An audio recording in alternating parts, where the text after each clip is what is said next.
My whole life is two lives, really. You got my work life. No one at the club knows. I'd like to think they wouldn't care, but it's just easier that way. That scene, just technically, there was no AB. So it was all this way. And that's scary at first when it's something that's so real and honest because, I didn't have overs or side. I think I had one from the back. But I had the two shot and then their closes.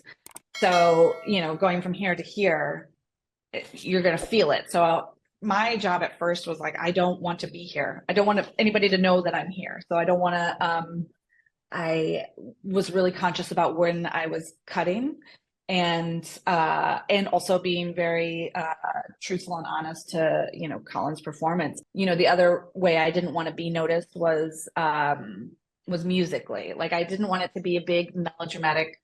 It's what he's saying is like powerful and it's so real to him. And I didn't want to, have music under there that felt like, oh, you should feel this way. So it was very simple. I think my temp score was just one guitar note that just like sustained for the longest time. And when we were talking about it with our composer, my assistant editor Francesca was like, what I love about this music is it's just plucks, and it's almost like the plucks of his heartstrings. Like he's, giving us his heart song right now. This is his like truest self.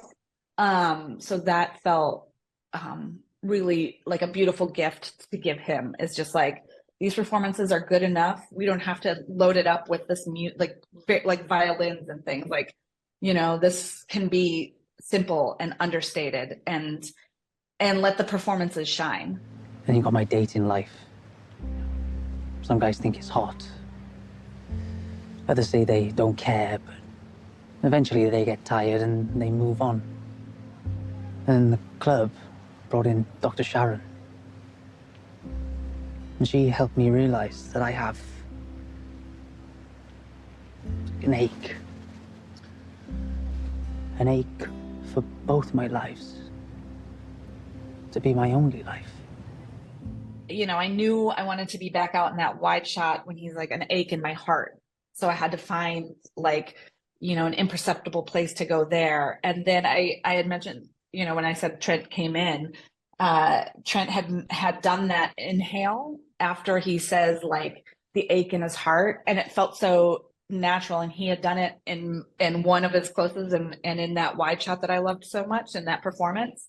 And that's where to go. So once I found that breath, I was just like, when an actor gives you a gift like that, I was like, oh, no, you can match action and get in on that breath. And that breath means something as well. It's not, it's not a nothing, not a nothing cut, but it's not, it's like, it means something. So that cut means something. And going in on that of Trent and being able to match that and getting in there, and feeling like it's the same performance and it's all there was everything to me. And once I found that point in, it was like the whole scene unlocked. And so, when I spoke to Trent, I just was like, that's just a small thing. And I just, sometimes the editing gods smile on you. And that was one of the days where I was like, oh, thank you. And I was so happy I found it. I don't want to be a spokesperson. I don't want a bunch of apologies. All I want is for when we win a match, to be able to kiss my fella the same way that guys get to kiss their girls.